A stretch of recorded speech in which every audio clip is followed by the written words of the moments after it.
Bom, boa noite a todos. Hoje é dia 10 de outubro de 2024, são 18h55. Vamos dar início a mais uma defesa de conclusão de curso da pós-graduação em docência para educação profissional e tecnológica. No dia de hoje, a aluna Raíssa Arruda de Oliveira vai fazer a defesa do trabalho Poluição em Ambientes Costeiros, uma análise das políticas públicas e dos ODS 6 e 14. A banca é composta por mim, professor Ricardo Knaip, pelo professor, peraí, pelo professor Jones Bernardo dos Santos Mota, membro interno do programa, e pelo professor Gabriel de Carvalho Deprá, membro externo, e que eu agradeço aí imensamente o convite e o aceite para estar aqui conosco.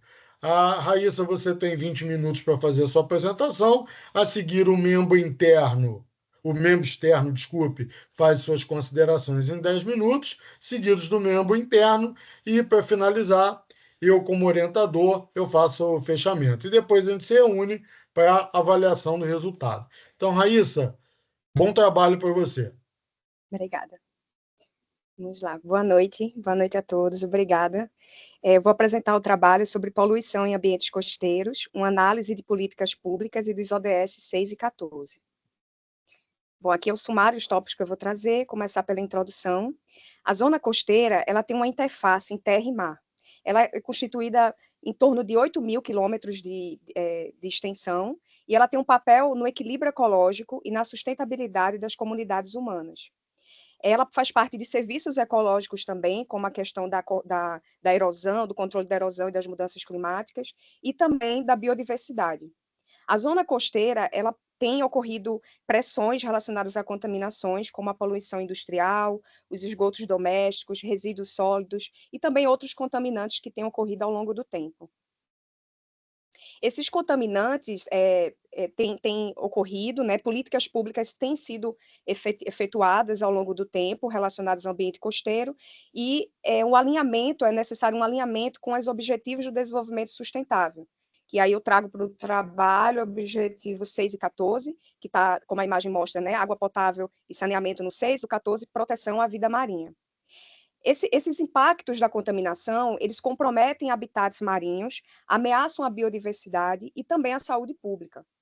E são substâncias desde metais pesados, produtos químicos, que eles vão se acumulando na cadeia alimentar, afetando a saúde das espécies, bem como a qualidade dos recursos pesqueiros.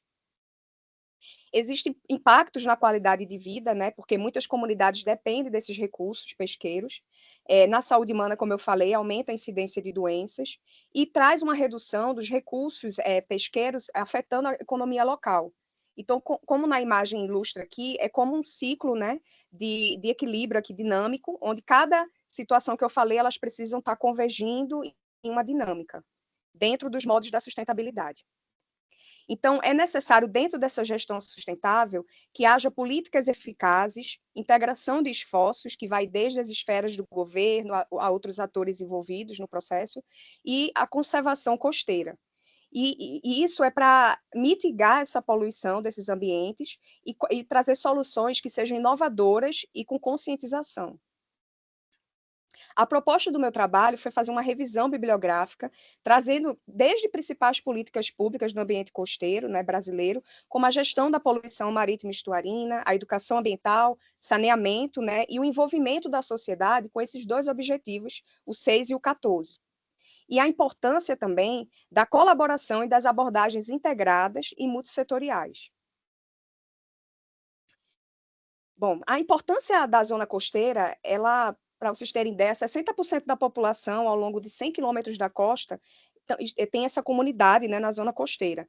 É uma população que entre 2,15 a 2,9 bilhões de pessoas vivem próximas à costa no mundo todo. E a faixa costeira do Brasil, ela envolve 17 estados e 5.570 municípios. O Nordeste, ele pega uma parte de 45% dessa linha de costa e tem ecossistemas diversos, como os restingas, como recifes de coral, manguezais, entre outros ambientes. e existe uma conexão cultural e econômica com as zonas costeiras, além delas serem um patrimônio histórico. A população costeira, né, no Brasil, em torno de 111,28 milhões de pessoas vivem, né, até 150 quilômetros do litoral, representando 54,8% da população total do país, dados do IBGE de 2022. Dentro de trabalhos que trazem poluições, a gente tem um trabalho que fala sobre uma poluição muito acentuada no estuário do Rio Capibaribe, por exemplo, e existem condições como as dragagens nesses ambientes, que elas são essenciais para fazer uma limpeza, né, tentar amenizar esse processo de contaminação que também se dá que se dá nos portos, por água de lastro também, e desobstruir e recuperar essas áreas que estão com sedimentos contaminados. A poluição marítima estuarina, segundo a OMS, ela significa uma introdução de substâncias ou energia que afetam a vida marinha, a saúde humana, a pesca e a qualidade da água. Então, a poluição, para vocês terem ideia, a poluição por plásticos tem sido muito abordada porque é uma das grandes ameaças aos oceanos, né? Um tipo de contaminante para o ambiente costeiro, como também esgotos domésticos, que são diretamente despejados no mar, causam eutrofização também desses ambientes, e outros poluentes também estão inseridos nisso. Trazendo a bioacumulação, que seria ao longo da cadeia alimentar, esses contaminantes eles vão sendo levados, né, vão passando pela cadeia alimentar até chegar no homem, como mostra a imagem, né? Então, temos o objetivo primeiro tivemos os objetivos para o desenvolvimento do milênio, que foram objetivos relacionados a várias áreas, né, para que os países fizessem, e em 2015 foi elaborados os Objetivos do Desenvolvimento Sustentável, que é como ilustra aqui na imagem, onde eu vou utilizar o 6 e o 14, né, para trazer para... Mas existem vários, e esses são os eixos que estão relacionados com saneamento, com a água potável, com a qualidade da água também, e também com a conservação dos oceanos. No objetivo geral, eu quis revisar essas principais políticas, né, voltadas para a costa, né, brasileira, analisar a gestão da poluição marítima estuarina e estudar a educação ambiental e o saneamento e questões voltadas para a ODS 6 e a 14. E nos específicos, eu quis revisar essas principais políticas públicas relacionadas, analisar a gestão também dessas fontes, né, a educação ambiental costeira e a temática do saneamento e da ODS 6 e 14.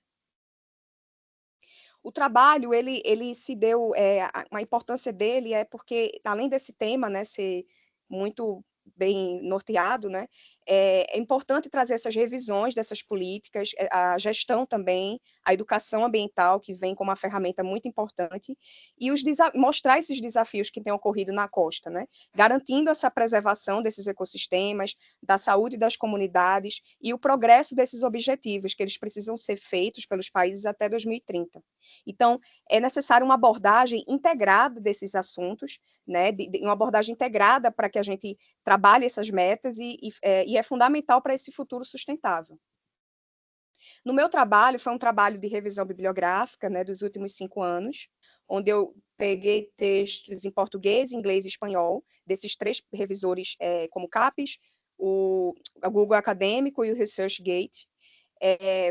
Os objetos teóricos que eu selecionei palavras-chave, que são os tópicos que eu vou falar mais à frente no desenvolvimento, onde eu trouxe uma abordagem do trabalho exploratória, uma abordagem qualitativa, uma revisão que traça diversos conceitos para a gente discorrer sobre esses assuntos.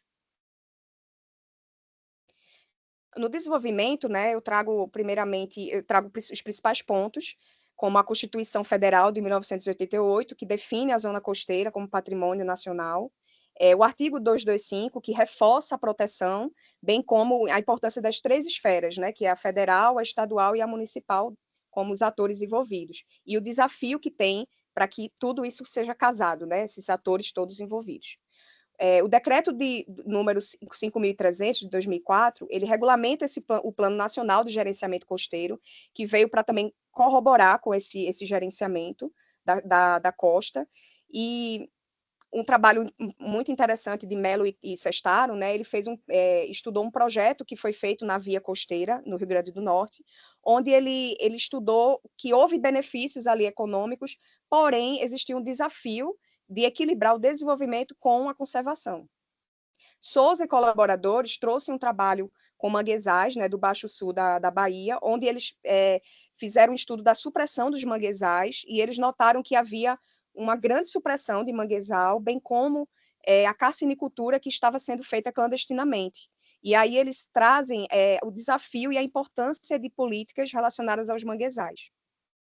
Aguiar e Evati investigaram a vulnerabilidade costeira no Rio de Janeiro, e eles estudaram a política e viram que, de fato, existe uma política, né, atualizada ali, que existe, porém, a falta de envolvimento entre o governo e os demais setores acaba trazendo dificuldades para que seja executada essas políticas.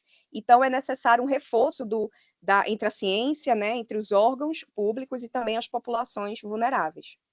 Domingos e Braga trouxe um trabalho falando sobre uma política nacional de desenvolvimento sustentável, onde eles notaram que assim era necessário políticas para as comunidades tradicionais, como os quilombolas e os indígenas, e que reforçassem o lado de olhar a parte local para que executasse essas políticas e desenvolvesse programas nessas zonas costeiras. O primeiro tópico de políticas ambientais costeiras, né, que eu identifiquei 45 artigos, 5 livros e 10 teses.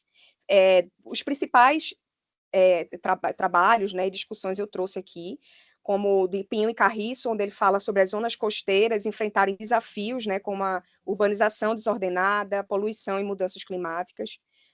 Dias e colaboradores falou sobre o Plano Nacional de Resíduos Sólidos para reduzir essa poluição e promover essa economia circular, né, nas áreas costeiras. E tem a política também sobre a mudança do clima, que inclui diretrizes para adaptar e mitigar as zonas costeiras, e é um assunto que é uma política que cada vez mais tem sido inserida e tem sido um desafio colocá-la dentro das políticas ambientais.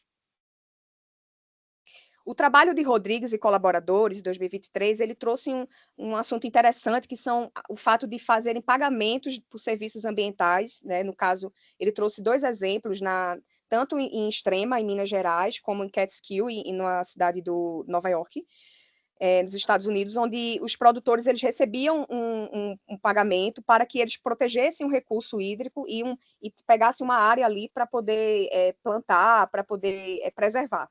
E eles ganhavam por isso. Rodrigues também mostrou que esse projeto nacional, né, que eles tinham colocado, um outro projeto que tinha sido para a recuperação de manguezais, tem sido um grande desafio, é necessário mais políticas acerca dos manguezais, que têm sofrido bastante, e é berçário para muitas espécies, e é necessário integrar a parte científica com essas práticas, com os órgãos, né, e trazer políticas que realmente sejam eficazes. Na gestão da poluição costeira, foram identificados 46 artigos, 13 livros e 7 teses. Eu trouxe os principais, como o Plano Nacional de Combate ao Lixo no Mar, né, que foi lançado em 2019. De 30 ações, só 5 iniciativas foram levadas, né, para frente.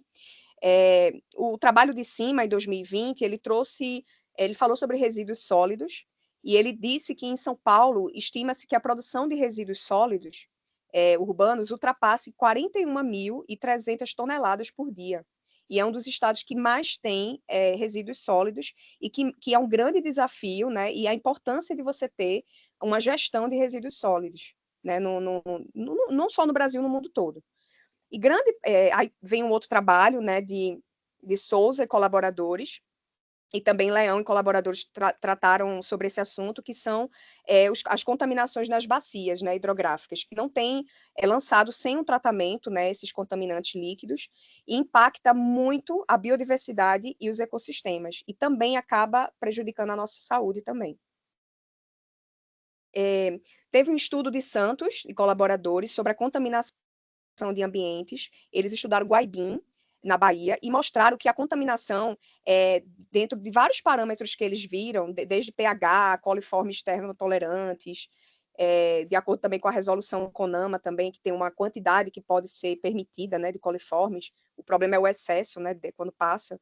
Existia, sim, uma contaminação, foi necessária uma restrição, e a atividades como pesca e também como balneabilidade. E aí trouxe a importância desse gerenciamento, desse monitoramento e fiscalização. O trabalho na Via Bessa Elas estudaram em São Paulo, né? Elas estudaram uma unidade de conservação, e elas observaram que havia uma prioridade mais na pesca e no uso público, e não no estudo, no monitoramento dessa parte de poluição ali naquele ambiente da unidade de conservação. O trabalho de João e Silva trouxe, eles fizeram um estudo em Santa Catarina, no estuário da Laguna, e eles viram que, ao contrário, tinha sido muito bem feito o trabalho, a qualidade da água estava excelente, e tinha sido alcançou todos os parâmetros ideais, né, para a qualidade e a importância também desse gerenciamento. No tópico de educação ambiental costeira, foram identificados 44 artigos, 6 livros e 9 teses. Dentro desses artigos, eles sempre traziam a interdisciplinaridade, tá? O desenvolvimento de práticas de ensino que possam trazer esses temas, né, na educação ambiental costeira, como as mudanças climáticas, a poluição marinha e também a promoção dos ODS. Existem 4 documentos educacionais que Oliveira e Neyman comentam que trazem a educação formal com aspectos ambientais, que são o PCN, o DCN, o DCNEA e a Base Nacional Comum Curricular, que estão atreladas também à interdisciplinaridade, né, e estão trazendo a sustentabilidade para os ambientes escolares também. Só que existe um desafio, né, como o Pazotto, no trabalho dele, mostrou também, sobre a dificuldade de você trazer isso, associando a interdisciplinaridade, né, a transdisciplinaridade, dentro desses temas que a educação ambiental precisa desse contexto. E o trabalho de Detone, ele trouxe uma implementação em escola, em Florianópolis, e eles mostraram isso também, a dificuldade que teve tanto nos professores conseguirem trazer essa formação para os alunos, como também a motivação que eles teriam para conseguir distribuir esses projetos de educação ambiental, né, nas escolas. No estudo de Quintana e Kitzmann, eles trouxeram também essas políticas públicas colocadas em escolas e mostraram que existia uma resposta muito positiva, né, principalmente com essas políticas públicas e mudanças climáticas, e a necessidade de trazer uma implementação efetiva na gestão pública brasileira, que ainda é muito necessária. Aí temos outros estudos, como de Silva, que trouxe um projeto Oceano, que teve um foco na sensibilização ambiental e houve uma mudança de comportamento dos alunos, que foi em Santos, e foi um projeto que trouxe muitos aspectos positivos.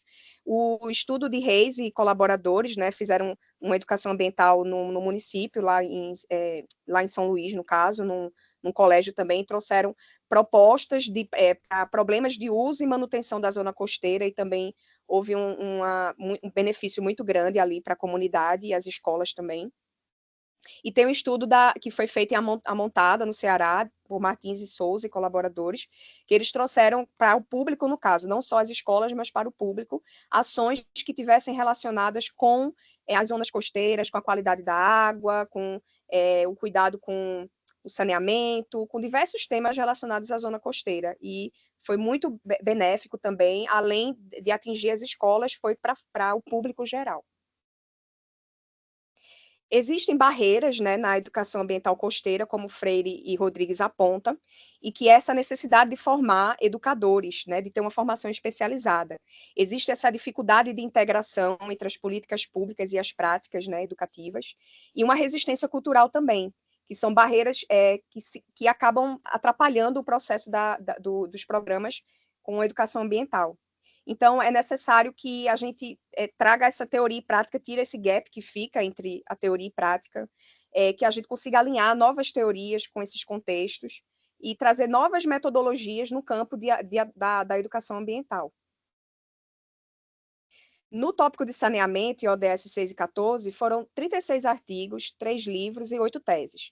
Aí eu trouxe os principais, né, como artigos, né, como de Leão e Souza, que trouxe uma parte importante, que foi o marco legal do saneamento, né, que foi em 2020 essa lei, 14.026, onde ele conclui que as metas de saneamento dificilmente vão ser chegadas até 2030, que ainda é necessário, tem sido feito, mas ainda é necessário fazer muito mais, e eles trouxeram a ênfase no acesso à água potável, que melhorou bastante. Mas o tratamento de esgoto, essa parte de saneamento ainda precisa muito ser efetivada. Guimarães e Ferreira, eles trouxeram uma conexão da ODS 6, né, que fala sobre a água potável, né, e saneamento, com outros ODSs. E eles estudaram também essa relação, essa dificuldade que algumas ODSs tinham em relação a outras, né? E essas ODSs do saneamento é uma dificuldade grande que a gente tem de colocar para frente essas metas. Santos e colaboradores, eles trouxeram análise das metas dos ODSs no município de Pombal, na Paraíba, e eles trouxeram que a meta 6.1, que está relacionada com a qualidade da água, com a água potável, estava sendo cumprido, porém, a parte de saneamento e da reciclagem ali, do tratamento de esgoto, estava tendo muita dificuldade ainda de ser executada. Então, eles destacaram a importância de investimentos e da colaboração entre os setores para alcançar essas metas. Razeira e colaboradores de 2024 estudaram no Parque Estadual, né, da Ilha do Cardoso, em São Paulo, se eles estavam cumprindo as ODSs, né, nessa unidade de conservação.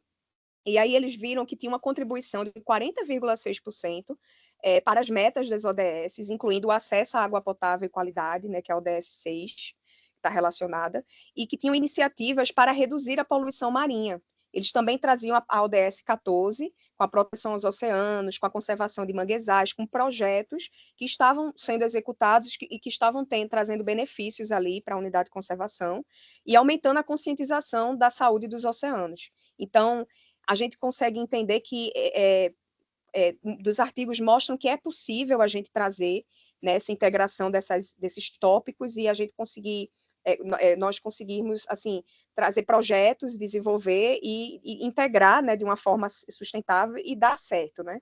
A gente conseguirmos trabalhar esses objetivos, né? E, bom, então, nas considerações finais, o Brasil ele tem, de fato, mostrado um trabalho com a gestão sustentável nas zonas costeiras. Claro que ainda há muito que ser feito, né? Trazendo políticas, trazendo projetos também. Só que existem desafios, como eu falei, da urbanização desordenada, o tráfego marítimo desordenado, a poluição, as mudanças climáticas, que precisam ser superados. E as políticas ambientais, elas estão sendo implementadas, elas vão, às vezes, sendo modificadas, algumas questões, devido aos processos que têm ocorrido ao longo do tempo, em diferentes esferas do governo, né, com foco na gestão de resíduos sólidos, com foco na recuperação das áreas degradadas, na proteção dos manguezais, apesar da dificuldade que é na parte de recursos para executar. A educação ambiental costeira, ela tem ocorrido trabalhos, projetos, né, que vêm desde escolas até outras iniciativas comunitárias, mas também enfrenta desafios, como o que eu falei, da formação de professores, de uma integração das políticas, e no que diz respeito aos ODSs, né, o 6 e o 14, o Brasil tem feito progressos, claro que ainda há muito que ser feito, e principalmente na infraestrutura de saneamento, na despoluição, mas a poluição por plásticos também, e a coordenação de políticas, elas são necessárias, né, e precisam ser mais enfrentadas e, de fato, efetivadas. Uma abordagem integrada e colaborativa é essencial para alcançar a sustentabilidade e a saúde também das zonas costeiras. Então, é um trabalho que vai desde os colégios, da gente implementar projetos em colégios, até ao longo de todos os atores sociais e que a gente consiga trazer esses objetivos até 2030. É isso, eu agradeço a todos. Ótimo, Raíssa. Passo a palavra para o professor Gabriel para suas considerações. 10 minutos, por favor.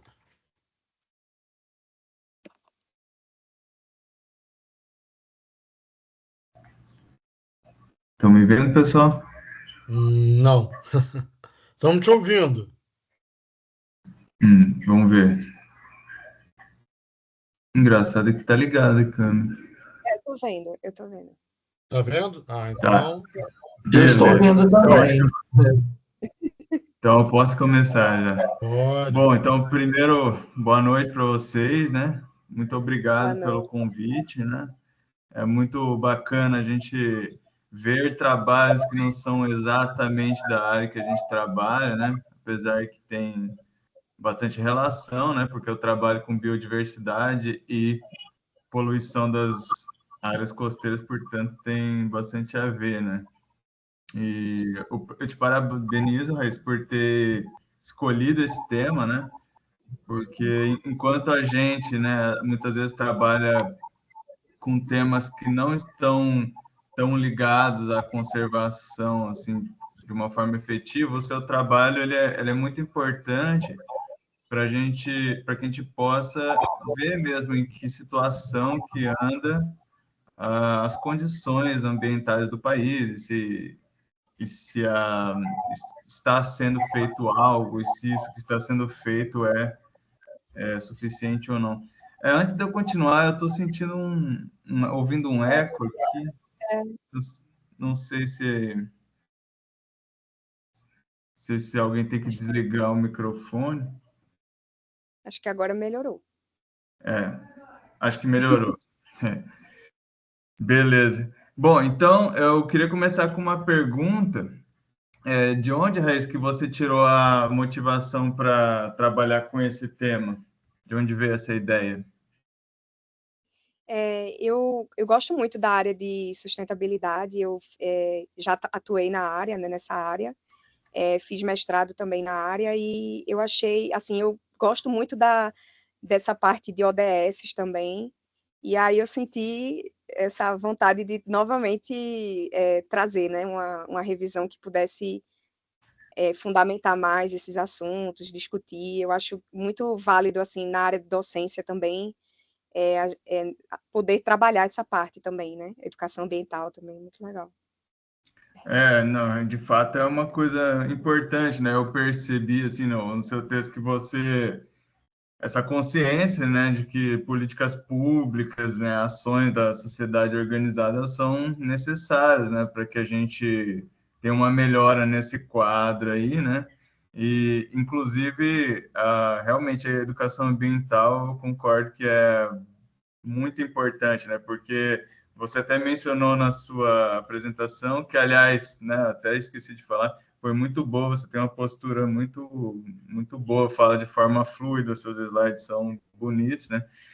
E eu lembro de você mencionando no texto e na apresentação essa questão da resistência cultural que as pessoas têm, né? Então, muitas vezes, para a gente chegar nesses objetivos, né, estabelecidos, né, pela ONU e tal, a gente tem que ter uma mudança de mentalidade, né, porque o problema da poluição começa com cada pessoa, né, então eu achei legal que você trouxe essa consciência, né, de que essa educação e tal, e políticas públicas são necessárias porque o problema não vai se resolver sozinho, né.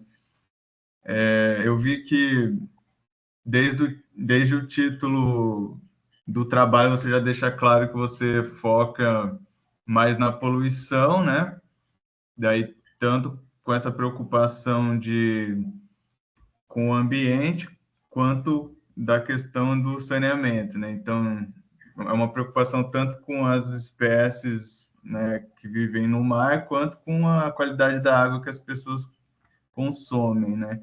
Então, aí você escolheu tratar mais a poluição do que da questão de, por exemplo, supressão de mangues, embora você tenha falado alguma coisa sobre isso também, né? Sobre essa questão da poluição, eu fiquei. Você cogitou falar alguma coisa sobre esses desastres que tiveram, como Mariana e Brumadinho, porque isso acaba entrando um pouco no assunto, né? Vazamentos de petróleo, né? São coisas que ocorrem com menos frequência, mas quando ocorrem também tem bastante impacto sobre as áreas costeiras, né? Você chegou a cogitar, revisar literatura sobre isso? Ele entra muito, né, agora, assim, pensando nisso, ele entra. De fato, eu não tinha eu fiz as palavras-chave, né, e coloquei nos repositórios e foi, né, fluindo, porque são diversos realmente poluentes, assim, contaminantes, né, eles entram, como você falou isso, pode também ser interessante de também ser colocado no trabalho, também. No momento, assim, eu só fui com as palavras-chave e peguei, né, os artigos, todo o material e trabalhei, mas é também um ponto interessante, porque entra muito nessa parte também. Só uma curiosidade, porque eu sei que o tema de poluição já é extremamente amplo, né?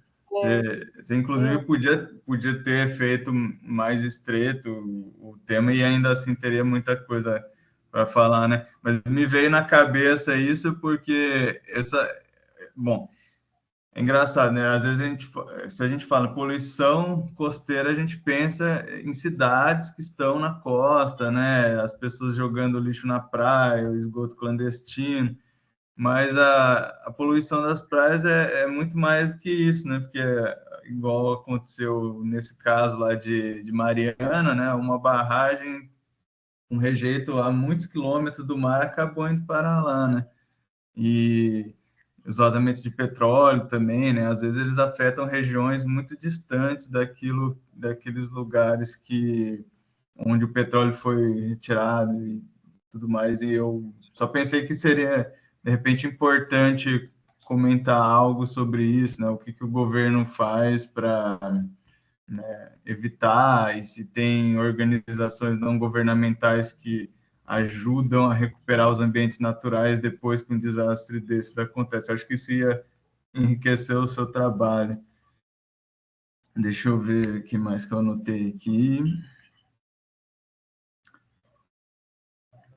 Só como um exemplo, né, eu achei na internet fontes falando sobre como plástico, né, que você menciona o plástico como um importante poluente nos mares, né, e eu achei na internet fontes falando de como cidades que estão muitos quilômetros da costa, como Belo Horizonte, por exemplo, elas contribuem em grande parte com esse fluxo de lixo plástico, né, para o mar.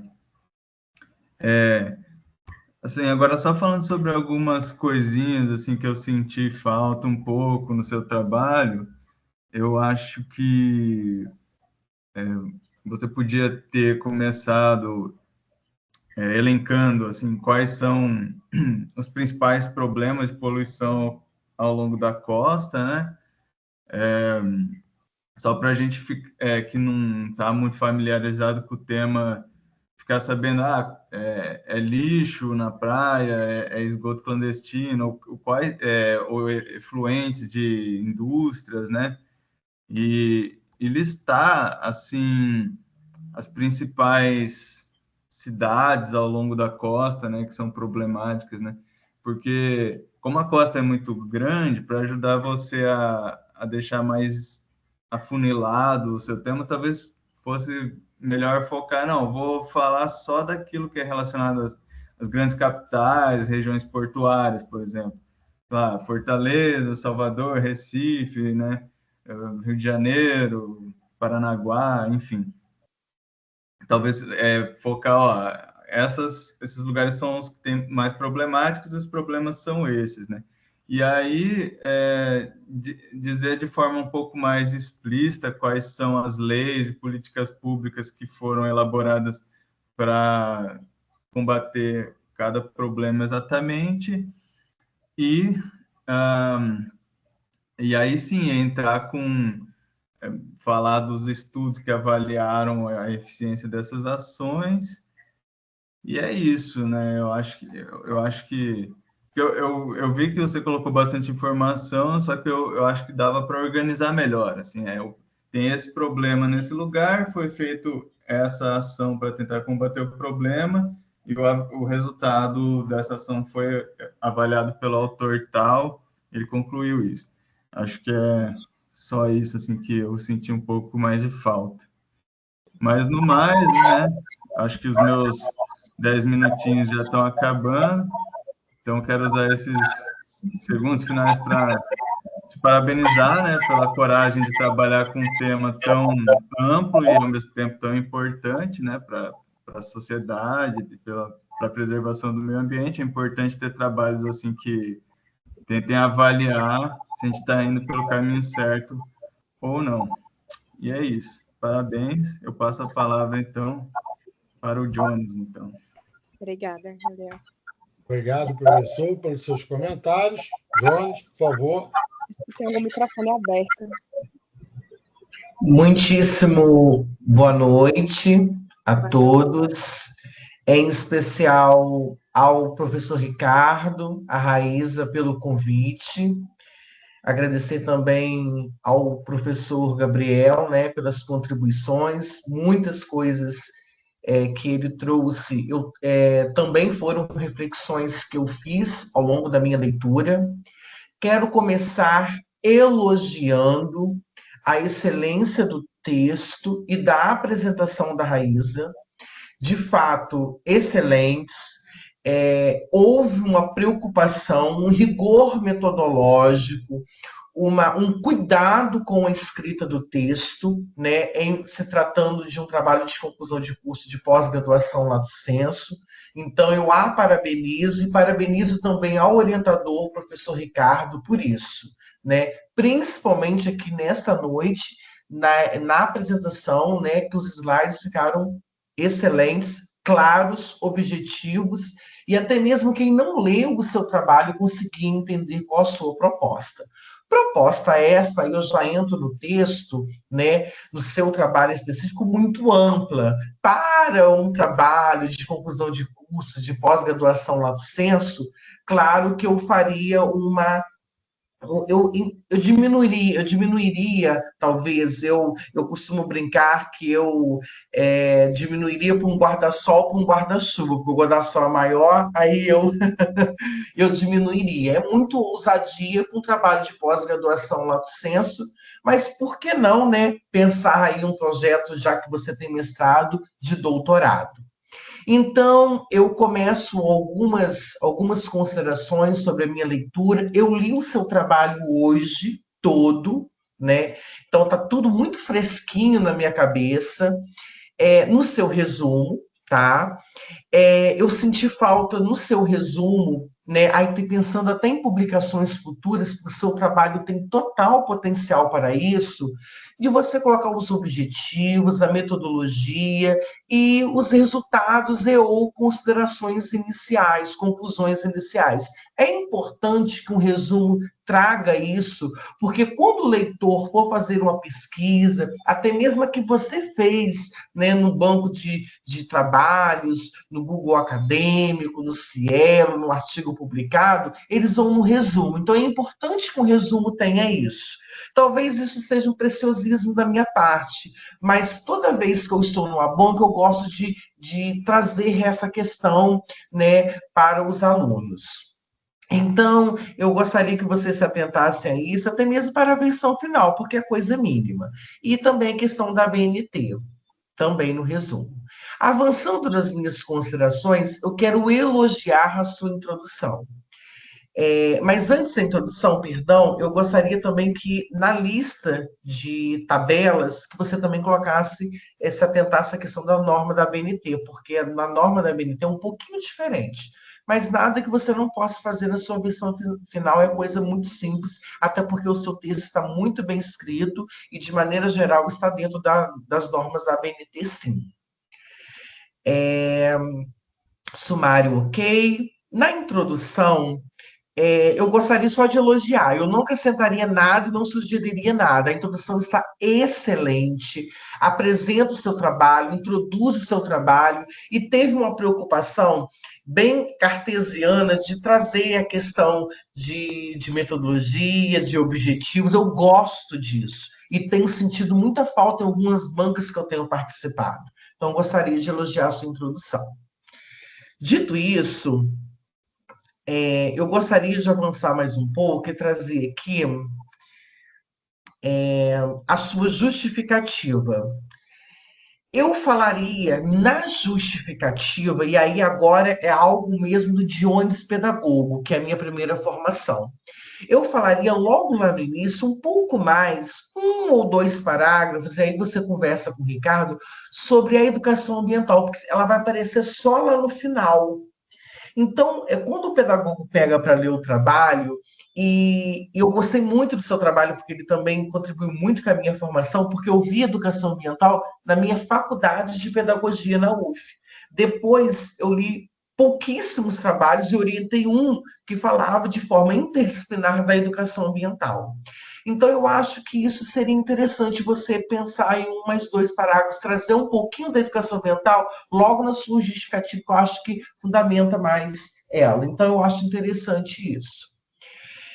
Você fala, e aí eu vou em conta também a fala do professor, das políticas ambientais voltadas para a costa brasileira, mas você não as cita na justificativa. Seria interessante você trazê-las, não todas, porque são muitas, eu fiz uma pesquisa, mas seria interessante você trazê-las dentro do parágrafo que você fala, né, da questão das políticas ambientais, logo no segundo parágrafo. Né? Mas aí você discute com o Ricardo se é realmente interessante trazer. Bem, ainda na justificativa, acredito que mais um ou dois parágrafos, lá na segunda página de justificativas, ajudaria o leitor a entender melhor a sua proposição, até mesmo sobre os próprios ODS. Porque muita gente não sabe sobre isso, e você não você subentende que as pessoas já conhecem. E não, eu tive que voltar, eu tive que pesquisar sobre isso. Então, eu acho que você, na justificativa, deveria trazer uma explicação sobre isso. Eu acho que enriqueceria melhor o seu trabalho. Uma nota de rodapé sobre a definição de saneamento também seria interessante. Você traz saneamento, mas eu acho que definir o que você entende por saneamento, né, e saneamento básico, eu acho muito interessante. O IBGE tem uma definição fantástica, super atualizada de 2024. Te ajudaria. Caminhando mais um pouco também, ainda, deixa eu ver aqui, já na metodologia, achei excelente a sua metodologia. Né? Eu acho que a sua metodologia, inclusive, ela parece uma metodologia até mesmo de uma dissertação. Eu gostei muito da sua preocupação, porque metodologia é algo muito caro para mim, principalmente eu que sou pedagogo. A sua revisão bibliográfica é a forma como deve ser um trabalho. Eu acho que esse levantamento é o levantamento de um pesquisador, de um pós-graduando. Então, parabéns para você e para o seu orientador. Excelente. É o primeiro trabalho, primeira banca que eu participo, que o orientando faz esse levantamento, que é algo para mim primordial. Tanto é que eu fiz isso no meu mestrado, eu fiz isso no meu doutorado. E é algo extremamente trabalhoso, muito trabalhoso. Bem, seu trabalho está ótimo, mas no número 5 você colocou desenvolvimento. Vamos pegar um título bacana e vamos colocar aí o subtítulo, ó, seu trabalho merece desenvolvimento. Não é bacana no seu trabalho, né? Vamos anunciar aí o que você está trazendo aí. Eu acho que para a sua entrega do seu trabalho, eu acho que fica legal que você pensar um subtítulo com o seu orientador. Em relação ao decreto federal número 5.300, de 7 de dezembro de 2024, eu li um pouquinho, eu pesquisei um pouquinho, eu fiquei em dúvida se ele ainda está valendo, esse de 2004. 2004, não sei se eu falei 2024. Eu fiquei em dúvida, estou mesmo em dúvida. Pelo que eu pesquisei hoje, eu não consegui chegar nessa conclusão. Isso é para você pensar mesmo, não é nenhuma pergunta, não. Tá bom? Não sei se foi revogado em parte ou algo do tipo, mas acho que valeria a pena você pensar isso para a versão final. Avançando já quase concluindo a minha fala. Gostaria também de elogiar aqui aonde você fala da educação ambiental costeira, eu adorei. Nossa, muito bom mesmo, excelente. Aprendi demais. Não acrescentaria nada. Algo para mim assim, extremamente novo também, porque eu não tinha conhecimento sobre isso, sou bem sincero. E avançando mais,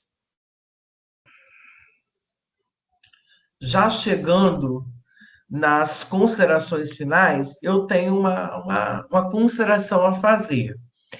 Você, nas considerações finais, você traz o seguinte: o Brasil tem demonstrado um compromisso crescente com a proteção e a gestão sustentável das zonas costeiras, por meio de políticas atualizadas e novos projetos. Olha, eu sou da linha de políticas, né? Então, eu não faria essa afirmação, principalmente por conta do que passamos de 2019 a 2022, onde um ministro do Meio Ambiente dizia que era para passar boiada. E houve regressões de políticas de educação costeiras também, inclusive no Nordeste brasileiro. Pode ser que você saiba até mais do que eu sobre isso, mas houve alguns retrocessos que eu teria algumas ressalvas em afirmar isso. Mas isso aí você discute também com o seu orientador. Talvez você reformular esta afirmação ficaria melhor e te isentaria de críticas ao seu trabalho que merece uma publicação. No mais, é só isso. Parabéns pelo trabalho, parabéns, Ricardo. Foi um prazer aprender com o seu trabalho, que está de parabéns e digno de uma pessoa que já, inclusive, é mestre. Obrigada. Bom, parabéns. Primeiro, agradecer aí tanto o Jones quanto o Gabriel as considerações. Raíssa, foi muito bom, né, ter participado, né, na sua orientação, ter aí um orientador que é professor de dois, três cursos, que é coordenador de curso, diretor-geral. Às vezes, o time não é o que vocês esperam, né? Então, desculpa, né, por em alguns momentos não te atender no momento que você esperava, mas é tudo muito corrido, né? E eu sempre tento estar atendendo a todos, tá? Então, parabéns. Johnny, só quero fazer Sua fala foi muito boa, né? No final, eu acho que a Raíssa realmente precisa rever essa questão quando ela faz uma sinalização, porque não é só o ministro que passou, é a ministra atual também que sumiu, né? Eu acho que a gente nem tem ministra do meio ambiente. Então, cuidado, tá, Raíssa, quando a gente faz essa consideração, porque a gente acha que vive um apagão nesse ministério, tá? Não só no governo passado, como o atual. Na minha interpretação, o governo atual, nessa seara, até pior, tá? Mas cada um tem uma visão, e aí, quando você traz essa questão de reforçar, claro que se a gente, quem vive aí no dia a dia de educação ambiental, sabe que não são os ministros que efetivamente tocam, né? Existe uma série de profissionais que, principalmente os de carreira, que vêm fazendo um trabalho muito grande. E aí eu acredito que a sua fala tem uma relação com isso. E aí, efetivamente, sim, né? Não são os políticos, são as pessoas que trabalham efetivamente para uma construção sólida. Isso sim, talvez se a gente tirar o lado político da coisa, estaria exato a tua construção. Tá? Então, muito obrigado, parabéns. Vou enviar o link aqui para o Jones e para o Gabriel para a gente ir para uma outra sala, né? Só preparar o link aqui rapidinho. Estou com ele na mão. Fugiu. Uhum.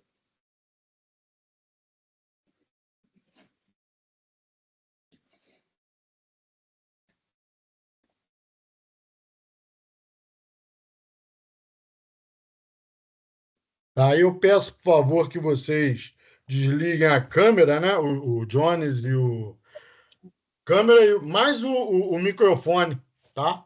Pra gente. E vamos lá para outra sala, por favor.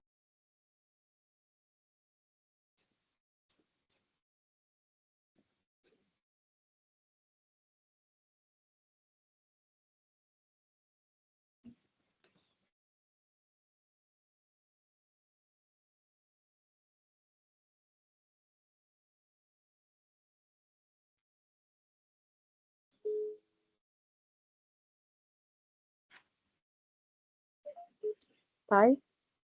Pode voltar para a sala, pai, ainda não terminou, não. Pode ficar lá, ele ainda vai dizer se eu fui aprovada. É que eles se reúnem sozinhos primeiro, para decidir. Volta lá, porque eu não sei ainda se eu fui aprovada. Volta lá. Beijo. Tchau.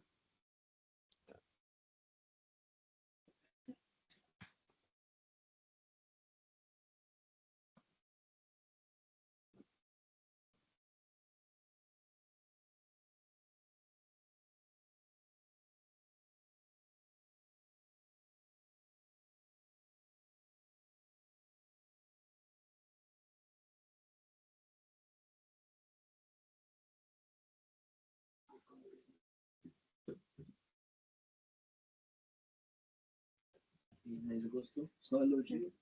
Peraí que tô... Ai, tô tensa, Cláudia. Não sei se vou ser aprovada. É claro, só elogio. Vamos ver. Eu anotei aqui, mas não sei se eu consegui pegar tudo do Gabriel que ele falou. Anotei tudo, na verdade, mas depois eu tenho que ver o raciocínio aqui. Que eu tive que anotar bem rápido.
Bom, Raíssa, se você quiser voltar à primeira tela, tá? Fica à vontade. Eu vou fazer a leitura da ata aqui.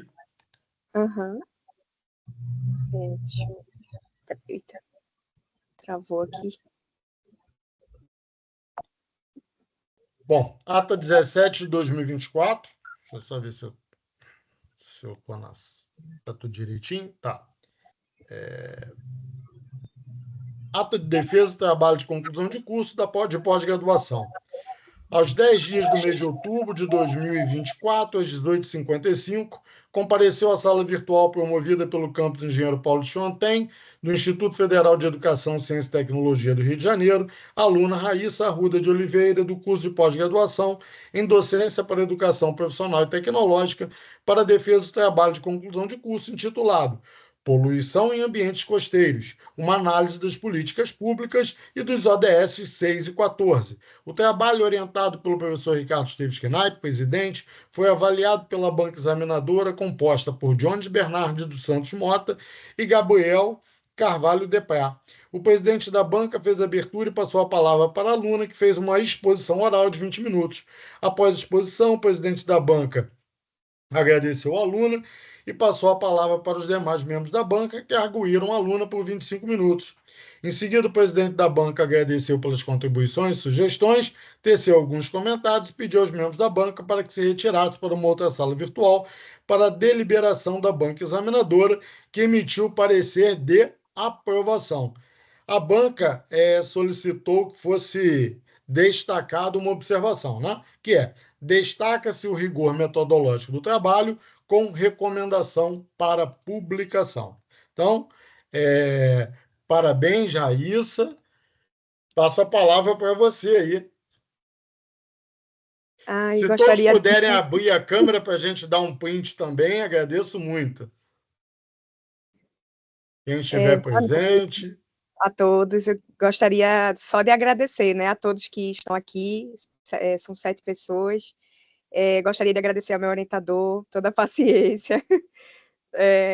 Agradecer também à banca. Fiquei muito feliz pelo aceite do Gabriel, do Dionis também, contribuíram bastante. Eu anotei, consegui anotar, né, algumas questões que vocês falaram. Eu até iria pedir se pudessem depois me dar, né, para poder eu fazer toda. Com certeza vai ser tudo muito bem elaborado, né? Eu estou muito feliz mesmo. E assim, só gratidão mesmo. Agradecer à instituição também, que eu passei, né, mais de um ano e aprendi muito, muito mesmo, assim, foi muito válido, sabe, a experiência de fazer a pós, né, no IFRJ, da docência também, me acrescentou muito, muito mesmo, assim, eu estou muito feliz, muito grata. Obrigado, Raíssa. Jones e Gabriel, alguma consideração? Pode falar, Gabriel. Parabenizar mais uma vez e te encorajar para seguir, né, se aprofundando nesse assunto, né? Tem sempre mais a ser feito, né? E é isso aí. Parabéns. Raíssa, né? Parabenizá-la, parabenizar também ao orientador Ricardo, porque eu sempre falo que é um trabalho compartilhado, conjunto, de construção coletiva, né? E dizer que você tem total possibilidade de fazer um doutorado, se já não está fazendo, tá? E Ainda não. reforçar a importância e reforçar a importância de uma possível publicação do seu trabalho que ora foi apresentado. Parabéns, e eu irei enviar agora para você o texto em Word, tá? Porque eu transferi para o Word com os meus comentários, tá bom? Prazer. Muito obrigada. Raíssa, eu agradeço aí a confiança, né, em mim como orientador. Agradeço por você ter escolhido a pós-graduação em docência para educação profissional e tecnológica, que é a primeira pós-graduação na modalidade EAD do IFRJ, e aproveito aí a oportunidade para te pedir a ajuda, né, todos os presentes, para nos ajudar a compartilhar que o processo seletivo abre na próxima semana e vamos continuar fazendo dessa pós-graduação uma das mais procuradas da instituição. Tá certo? Então, muito obrigado. Sim, acho que a gente pode finalizar, encerrando a gravação, e Podemos tirar desejo uma aí. foto, professor? Assim, Pode, vamos lá, vamos tirar a foto. para registrar aqui. X. Obrigada, gente. Muito obrigada. Obrigado, boa noite a todos. Boa noite. Obrigado pelo convite, pessoal. Boa noite. Obrigada, Gabriel.